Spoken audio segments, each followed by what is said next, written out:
अस्सलाम वालेकुम viewers, welcome back to my channel. कैसे हैं आप सब? उम्मीद है आप सब खैरियत से होंगे। आज मैं आपसे शेयर करने जा रही हूँ बहुत ही ज़बरदस्त से, बहुत ही जूसी से धागा कबाब की रेसिपी, जो कि मिनटों में बनकर तैयार हो जाते हैं और घर में ही मौजूद चीज़ों के साथ से बनाकर तैयार करेंगे। किसी भी दावत या पार्टी के लिए बहुत ही आइडियल सी और परफेक्ट सी रेसिपी है।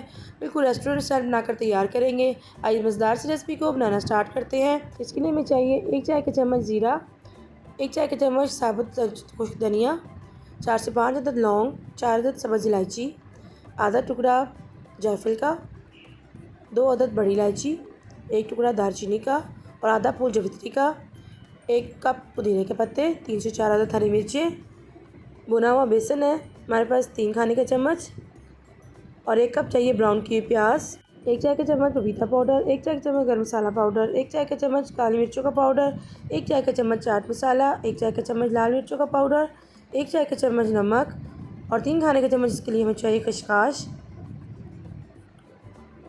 इन सब चीज़ों को एक ग्राइंडर जार में डालेंगे और इनको बारीक पीस लेंगे। अगर आप चाहें तो आप इनको हल्का सा रोस्ट भी कर सकते हैं, लेकिन इसके बगैर भी इसका फ्लेवर जो है बहुत ही मज़े का आता है। सारे स्पाइसेस ऐड करेंगे। पहले गरम मसाले ऐड किए हैं, अब सारे स्पाइसेस ऐड करेंगे। अगर कचरी पाउडर या पपीता पाउडर आपके पास ना हो तो आप इस कच्चा पपीता जो सा होता है वो भी ऐड कर सकते हैं, लेकिन इस टाइम पे ऐड नहीं करेंगे। जब हम गोश्त ऐड करेंगे उस टाइम इसको ऐड करेंगे। इन सब चीज़ों को डाल के अच्छे से हम ग्राइंड कर लेंगे और खसखस को ऐड करते हुए इस बात का ख्याल रखेंगे खसखस जो है हमारी साफ़ होनी चाहिए, क्योंकि जब बाज़ार से लेकर आते हैं तो बाज़ औक़ात उस पर मिट्टी वगैरह होती है। इसलिए जब भी आप खसखस को इस्तेमाल करें पहले इसको धो के अच्छे से खुश्क कर लें, उसके बाद आप इसको इस्तेमाल करें। इसको ग्राइंड करके एक फ़ाइन सा पाउडर बना लिया, इसको एक साइड पर रख देंगे। अब एक चॉपर जग लेंगे, उसमें हम ऐड करेंगे ब्राउन की हुई प्याज। ये रेडीमेड नहीं है, ये घर की बनी हुई प्याज है जिसको हमने ऑयल में फ्राई किया है। ये बगैर ऑयल वाली प्याज नहीं है। इससे हमारी जो कबाब है उसके अंदर चिकनाई आती है। इसमें हम ऐड करेंगे 3 से 4 अदद हरी मिर्चें और पुदीना। इन सब चीज़ों को चॉप कर लेंगे। जब ये चॉप हो जाएंगी फिर इसमें हम ऐड करेंगे बीफ का मीट लिया है मैंने तकरीबन 500 ग्राम, बोनलेस है, अंडर कटा गोश्त है। अगर आप चाहें तो आप इसके साथ चिकन भी ले सकते हैं और मटन भी ले सकते हैं। इसमें हम ऐड करेंगे 2 चाय के चम्मच अदरक लहसुन का पेस्ट या फिर 1.5 खाने का चम्मच। इन सब चीज़ों को डाल के अच्छे से मिक्स कर लेंगे। अगर पपीता पाउडर आपने ना डाला हो तो इस टाइम पे ही आप पपीते का पेस्ट जो है 2 खाने के चम्मच वो ऐड कर लें। जी अच्छी तरह से गोश्त जो है हमारा कीमा बन चुका है। अब इसमें जो हमने पाउडर बना के रखा हुआ था वो ऐड करेंगे और इसको भी हम चला लेंगे।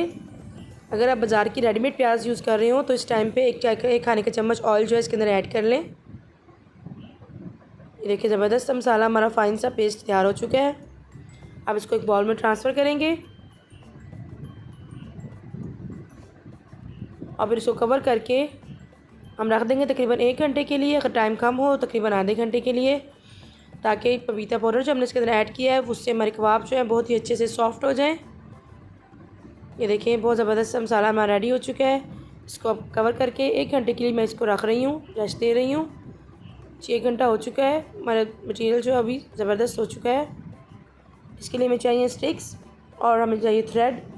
अगर आप चाहें तो आप थ्रेड इसके लिए मोटा वाला भी इस्तेमाल कर सकते हैं। मेरे पास अवेलेबल नहीं था तो मैं इसलिए जो आम हर घर में अवेलेबल होता है थ्रेड वो यूज़ कर रही हूँ। रेस्टोरेंट स्टाइल लुक देने के लिए इसको फॉइल पेपर में इस तरह से स्टिक्स को रैप कर लेंगे। ये जस्ट प्रेजेंटेशन है, इसके साथ हमारी चीज़ बहुत अच्छी बन जाती है। लेकिन अगर आपके पास अवेलेबल ना हो तो आप इस स्टेप को स्किप कर सकते हैं और घर में मौजूद किसी भी सीख के साथ या फिर अगर वो भी ना हो तो आप पेंसिल के साथ भी कबाब बनाकर तैयार कर सकते हैं। स्टिक हमारी रेडी हो चुकी है। इस तरह से बाकी जो है वो पीस रेडी कर लेंगे। अब इनको शेप देते हैं। थोड़ा सा मटीरियल लेंगे,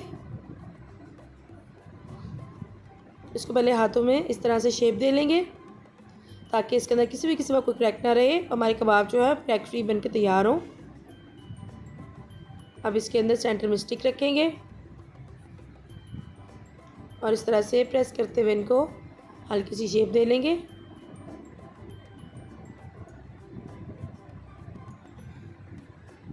अब जो थ्रेड मैंने यूज़ किया था उसको मैंने 4 बार फोल्ड करके उसको थोड़ा सा थिक कर लिया था। अगर आपके पास जो मोटे वाला धागा होता है वो हो तो आप सिंगल ही उसकी लेयर लगा सकते हैं। इस तरह से इसको ऊपर फोल्ड करते जाएंगे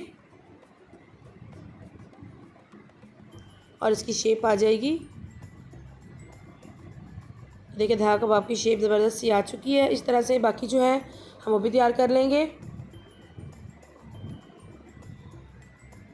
एक और बना लेते हैं। इस तरह से सेम वे में कीमा लेंगे, इसको हाथों में प्रेस करेंगे, हाथों में रखेंगे, इसके सेंटर में स्टिक रखेंगे और इसको इस तरह से शेप दे लेंगे। बहुत ईजी वे में ये तैयार हो जाते हैं। और धागा लेके इस तरह से लपेट देंगे और इस टाइम पे आके अगर आप इनको फ्रीज़ करना चाहें तो आप इनको इस डब्बे में डालकर फ्रीज़ भी कर सकते हैं। जब आपके घर में कोई दावत हो या अचानक से मेहमान आ जाएँ तो निकालें और इनको बना लें। कुछ मैंने तैयार कर लिए थे और बाकी को मैंने फ्रीज़ कर दिया था। अब कुछ को हम फ्राई कर लेंगे। मैं ग्रिल पैन यूज़ कर रही हूँ, अगर आपके पास दूसरा सादा पैन हो तो आप वो भी यूज़ कर सकते हैं। लेकिन इसमें ग्रिल मार्क्स की वजह से कबाब के ऊपर कलर बहुत ही अच्छा सा आ जाता है और रेस्टोरेंट स्टाइल लुक आ जाती है इसके ऊपर। ऑयल ऐड करेंगे तकरीबन 2 से 3 खाने के चम्मच और इसमें कबाब जो हम अपने ऐड करेंगे और मीडियम टू लो फ्लेम पे हम इनको फ्राई करेंगे। तेज़ आंच पे इनको फ्राई नहीं करेंगे। वैसे तो ये मैरिनेट हुए हैं, बहुत ही जल्दी गल जाएंगे, लेकिन फिर भी इनको हम तकरीबन मीडियम टू लो आंच पे फ्राई करेंगे। हर साइड को तकरीबन 1 मिनट के लिए हम पका लेंगे ताकि अच्छे से कबाब जूसी और मज़ेदार से तैयार हो। इसकी साइड चेंज करते जाएंगे। ये देखिए कितने ज़बरदस्त सा कलर आ गया है। इस तरह से इसकी साइड चेंज करते हुए हम चारों तरफ से इसको कलर दे लेंगे ताकि हर तरफ से बहुत ज़बरदस्त कलर इसके ऊपर आ जाए और ये अच्छी तरह से पक भी जाए। अगर आप ग्रिल पैन में से ना बनाना चाहें, इसको बारबेक्यू करना चाहें तो वो भी आप कर सकते हैं। अगर आप ओवन में बनाना चाहें तो आप इसी तरह से स्टिक्स पे लगा के इनको ओवन में भी बेक भी कर सकते हैं। ये बहुत ही ज़बरदस्त बनकर तैयार होते हैं और अगर इनको स्मोक दे दिया जाए तो ये और ही मज़ेदार हो जाते हैं। बारबेक्यू के लिए, किसी दावत के लिए बहुत ही परफेक्ट सी रेसिपी है। एक दफ़ा से कबाबों को मेरे तरीके से इस तरह से बनाइएगा, सबको बहुत पसंद आएंगे। कबाब हमारे रेडी हो चुके हैं, इसको उतार लेंगे क्योंकि दिखने में इतना ज़बरदस्त लग रहे हैं कि खाने वाले का खुद ही दिल करेगा। जो कबाब नहीं भी खाता होगा वो भी खाएगा। इसको मैं सर्व कर रही हूँ हरी धनिया और पुदीने की चटनी के साथ। अनारदाने की चटनी भी कह सकते हैं इसको आप। इसकी रेसिपी जो है मेरे चैनल में पहले से अपलोडेड है, अगर आप चाहें तो आप वहाँ से जाकर इसको देख सकते हैं और बना सकते हैं, जो कि बारबेक्यू के साथ बहुत ज़बरदस्त लगती है। तो तैयार है हमारे बहुत ज़बरदस्त से, बहुत ही जूसी से, ज़बरदस्त से धागा कबाब। आप एक दफ़ा बनाएंगे तो बाज़ार से लाना भूल जाएंगे। घर पर ही हमेशा बनाकर तैयार करेंगे। मैं आपको तोड़ कर भी दिखाऊंगी कितना सॉफ्ट और कितना ज़बरदस्त के बनकर तैयार हुए हैं। इस तरह से मज़ीद कबाब की रेसिपी के लिए और मज़ेदार रेसिपीज़ के लिए मेरे चैनल को ज़रूर विजिट कीजिएगा। और अगर चैनल पर नए हैं और अपने चैनल को सब्सक्राइब नहीं किया, प्लीज़ चैनल को सब्सक्राइब करें और बेल आइकन को प्रेस करें ताकि आपको हर नई आने वाली वीडियो की नोटिफिकेशन सबसे पहले देखने को मिले। इसको इस तरह से खोल के तो हम सर्व करेंगे। मैं आपको तोड़ के भी दिखाती हूँ कितने सॉफ्ट और जूसी बनकर तैयार हुए हैं। आपको दिख रहा होगा कि धागा खोलते हुए भी इतने सॉफ्ट नहीं है कि ये टूट रहे थे। ये देखिए कितने सॉफ्ट बने हैं ये। और किसी पॉइंट पे रेसिपी अच्छी लगी हो तो प्लीज़ इसे लाइक करें, शेयर करें। फिर मिलते हैं किसी नई डिफरेंट और यूनिक सी रेसिपी के साथ।